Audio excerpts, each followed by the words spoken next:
Salut, c'est Cyrus. Aujourd'hui, on révise ensemble la GGSP.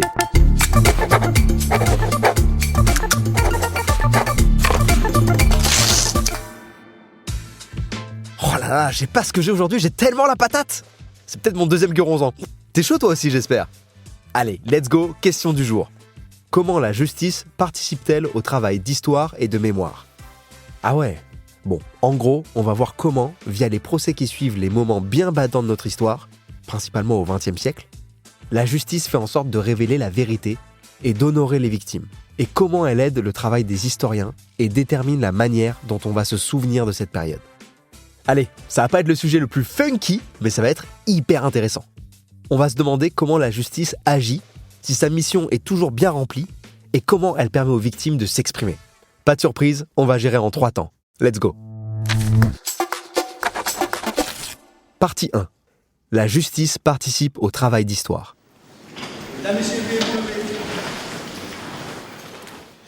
Le but de la justice, normalement tu le connais, c'est de juger de ce qui est juste et injuste en se basant sur des lois et des grands principes. Elle cherche la vérité et punit les responsables d'actes interdits par la loi. Du coup, quand il y a des crimes de guerre qui sont commis ou même des génocides, je t'avais dit que c'était pas la grosse ambiance aujourd'hui, quand ça arrive, il y a des procès ensuite. Et le plus connu, c'est le procès de Nuremberg. Monsieur le Président, messieurs les juges. C'est le procès qui a suivi la Seconde Guerre mondiale et qui avait pour but de faire la lumière sur les actions du Troisième Reich et des nazis. Le crime de ces hommes a été essentiellement d'avoir conçu le plus gigantesque plan d'une domination universelle et d'avoir voulu le réaliser par tous les moyens. En fait, pendant ce procès, le monde entier a appris exactement ce qui s'est passé. C'est avec des témoignages, des preuves fournies par les Allemands ou les services de renseignement américains par exemple, qu'on a pu commencer à comprendre ce qui a réellement eu lieu. Tout ça, ça pouvait être des photos, des articles ou même des films. Une des grosses pièces à conviction, c'était les films tournés par les Américains à la libération des camps qui ont été projetés au tribunal. Et autant vous dire que c'était accablant. C'est en 1948 que l'ONU reconnaît le génocide que l'Allemagne nazie a commis.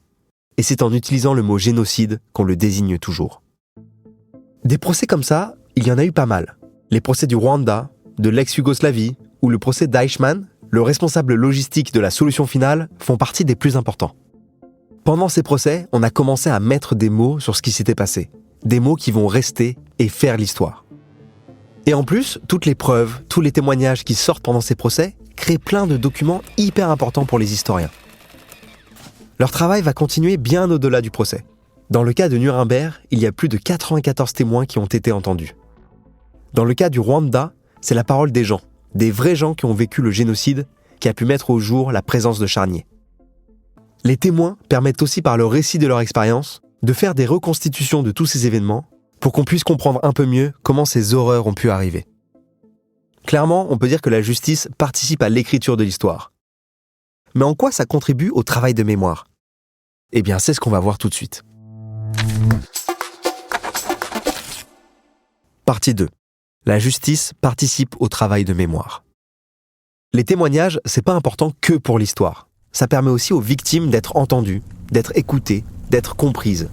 Quand on comprend la douleur, on peut l'apaiser.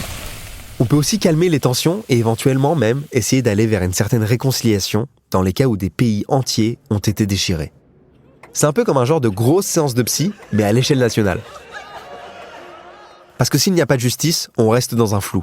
On ne sait pas ce qui s'est passé. Il y a des versions qui se contredisent, et si on n'arrive pas à établir des faits, on ne peut pas entendre la douleur. Des cas comme ça, où il n'y a pas eu de justice et pour lesquels les événements sont toujours hyper tabous, ça existe. Genre par exemple, la guerre d'Algérie. Aucun procès n'a suivi les événements, et c'est dur de savoir exactement ce qui s'est passé. Et au final, ça crée un genre de guerre de la mémoire entre les harkis, les anciens du FLN, les pieds noirs, et même globalement entre la France et l'Algérie, où chacun prône sa vérité, sans qu'il y en ait une officielle. Cette importance du lien entre témoignage et devoir de mémoire, on s'en est rendu compte en 1961 pendant le procès d'Eichmann. L'historienne Annette Wieworka a écrit un livre suite à ce procès pour décrire ce qu'elle appelle l'ère du témoin. Pour elle, il y a 3 temps dans la relation entre histoire et témoignage. Et le plus important, c'est celui du procès. Car enfin, la parole est écoutée et elle est même sollicitée par la justice. Comme je l'ai dit plus tôt, Ces témoignages s'inscrivent par conséquent dans l'histoire avec un grand H. Sauf que l'écoute des victimes, elle n'est possible que si la justice a été efficace. Parce que si les faits établis sont peu clairs, les témoignages auront du mal à résonner. Et c'est ce qu'on va voir dans la partie suivante. Partie 3. Une justice imparfaite dans sa quête de vérité et de réconciliation. Un des trucs hyper importants pour ce sujet, c'est que la justice et l'histoire ne sont pas du tout dans la même temporalité. La justice, elle est sur un court terme. Peu de temps après les événements, et elle a un devoir de résultat. L'histoire, elle, est en réécriture constante.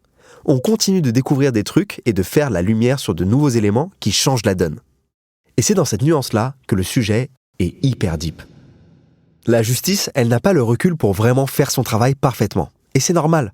Par exemple, pendant le procès de Nuremberg, une énorme partie des documents examinés venaient des Américains. Hello? C'est seulement après la guerre froide qu'on a pu avoir la vision des Soviétiques sur les événements.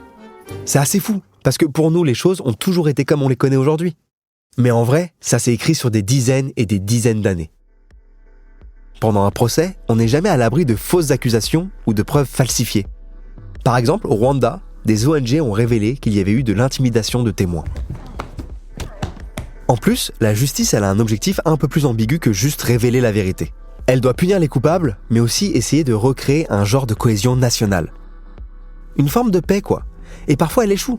À vouloir jouer sur deux terrains, il arrive qu'on ne réussisse sur aucun des deux. En ex-Yougoslavie, la justice n'a pas du tout réussi à apaiser les consciences et des massacres ont continué. À chaque jugement, le gouffre entre les deux bords politiques n'a cessé de se creuser. Conclusion, c'est une question hyper dense et hyper ambiguë. Et même si clairement la justice participe à la création de l'histoire et à la libération de la parole, c'est juste la première étape d'un long travail que les historiens doivent continuer pendant les années qui suivent. Le but de la justice, c'est de punir les coupables. Celui des historiens, de poursuivre la vérité, et au bout du bout, c'est à nous de la transmettre aux générations qui suivent.